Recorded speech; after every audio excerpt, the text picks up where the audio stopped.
Ang bidyong ito ay para sa mga kabataan o sa mga nagnanais magsimula ng basic home studio setup. Ako nga pala si Jonathan D. Guzman. Dekada ko na itong hobby, ang audio mixing. Pakitapusin mo ito at tara, start na tayo. Pero meron muna akong istorya. Kagaya mo rin noon, naghahanap ng kasagutan, walang mga kaibigan o kakilala o kahit libro man na sasanggunian.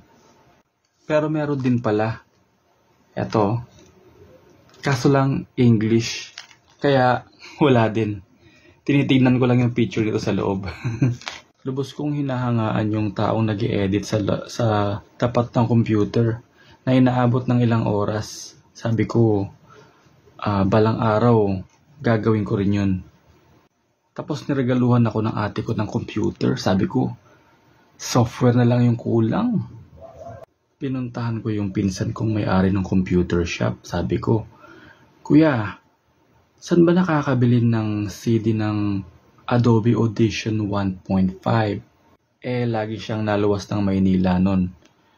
Tapos nakabili siya, tapos binigay niya sa akin. Tinuruan niya pa ako mag-install nun eh.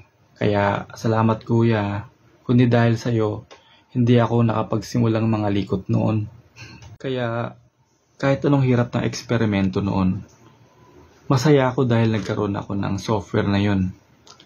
Ngayon naman, kahit ilang beses kong tinalikuran ng audio mixing, para lang siyang laging nandiyan na bumabalik-balik.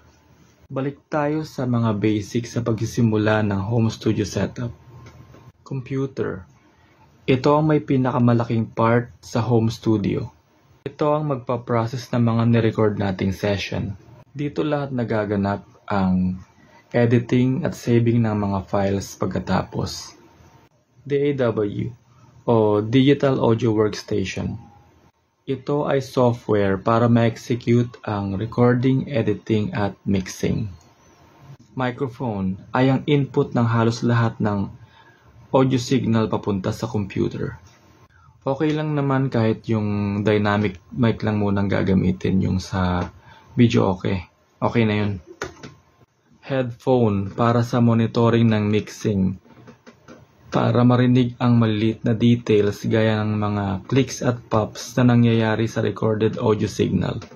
Speaker ay ang kabuuang pang-monitor ng mix upang maramdaman natin ang vibe, effect sa room na ating kinalalagyan. Right. Yan ang basic component ng basic home studio setup. Share ko lang to sa iyo kapatid na hindi natin kailangan ng maganda at mahal na gamit dahil nasa process pa lang tayo ng pagtuklas. Okay. At yun ang kalaban ko. Sana makalaban mo rin. Yung pag-iisip na dapat maganda yung setup agad. Hindi ganon. Kung ikaw man ay lumalakad dun sa nilakaran ko noon, sana samahan mo ako dito sa aking grupo na aking tinatag. Please join the Filipino Sonic Ear Society.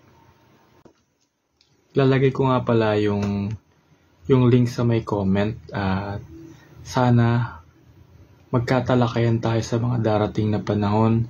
Sana magkakilala tayo ng personal at flex ko nga lang pala yung aking merch. Ito, ang headphone holder. Paki-comment na lang or message kung interesado. Salamat. At salamat, tinapos mo ito at hanggang sa muli. Sonic